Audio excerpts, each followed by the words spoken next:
MRO గారు వచ్చారు. ఆయనకు శుభాభివందనాలు. అందరూ ఒకసారి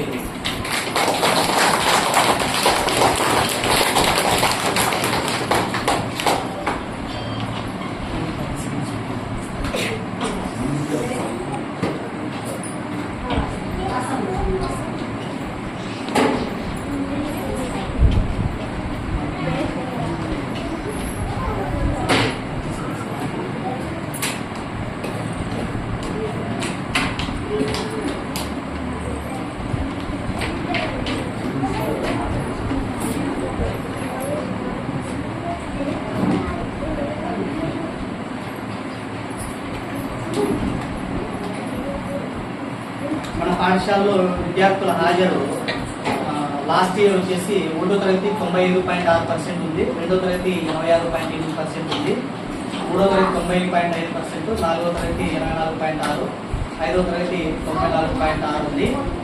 మన పాఠశాలలో విద్యార్థుల నమోదు వచ్చేసి 23 ఉంది. బాలులు వచ్చేసి 9 మంది, బాలికలు 14 మంది, ప్రత్యేక అవసరాలు గల పిల్లలు 1 ఉన్నారు. తర్వాత అభ్యసన ఫలితాల్లో మన పాఠశాల పిల్లలు ఏ గ్రేడ్లో 17% ఉన్నారు, బి గ్రేడ్లో 58%, సి గ్రేడ్లో 17%, డి గ్రేడ్లో 5% మాత్రమే ఉన్నారు. మౌలిక సదుపాయాలు వచ్చేసి మౌలిక సదుపాయాల కల్పనలో మన పాఠశాల 3 స్టార్ రేటింగ్లో ఉంది. తర్వాత మన పాఠశాలలో 4 గదులు ఉన్నాయి. ప్రతి గదిలో కూడా ఫ్యాన్లు, లైట్లు, కూర్చోడానికి బల్లలు, గ్రీన్ బోర్డు, టీవీ మొదలైనవన్నీ ఉన్నాయి.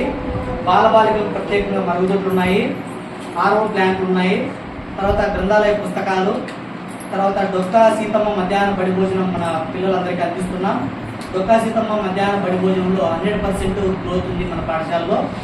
తర్వాత పిల్లలందరికీ కూడా సర్వేపల్లి రాధాకృష్ణన్ విద్యార్థి మిత్ర అనేటువంటి ఈ కిట్ ద్వారా పిల్లలందరికీ యూనిఫామ్, పుస్తకాలు, డిక్షనరీలు, బ్యాగ్స్, షూస్,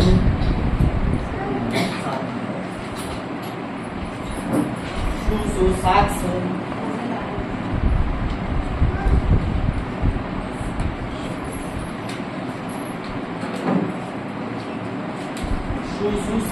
బెల్ట్ అన్ని అందిస్తున్నారు.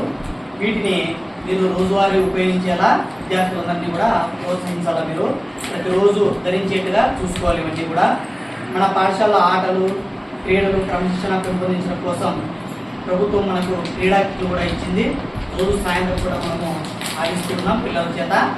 తర్వాత తల్లిదండ్రులు కూడా మంచి సహకారం అందించారు ఇప్పటి వరకు. ఇలాగే కొనసాగించి భవిష్యత్తులో కూడా మీరందరూ ఇలాగే సహకారం అందిస్తారని ఆశిస్తా ఉన్నాము. పాఠశాల యాజమాన్య కమిటీ, ఇతర సమాజ సభ్యులు కూడా పూర్తి తోడ్పాటును అందించాలని కోరుకుంటున్నాం. మీ పిల్లల్ని రోజు పాఠశాల సమయం 9 గంటలకే అటెండెన్స్ వేయమని ప్రభుత్వము చెప్తా ఉంది. కాబట్టి మీరు 9 లోపే పిల్లలందరినీ కూడా పాఠశాలకు పంపించండి. లేటుగా పంపిస్తే అటెండెన్స్ వేయడానికి చాలా ఇబ్బందిగా ఉంది. కాబట్టి 9 లోపే పంపించడానికి ప్రయత్నం చేయండి అందరూ కూడా. మేము టీచర్లు కూడా 9 లోపల అటెండెన్స్ చేయాలి.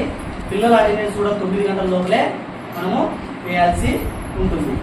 అంతేకాకుండా మీ పిల్లలకు తోటి విద్యార్థులతో మంచిగా మెలిగేట్టుగా, పెద్దలతో మంచిగా మెలిగేట్టుగా ఇట్లాంటివన్నీ కూడా నేర్పియాలా.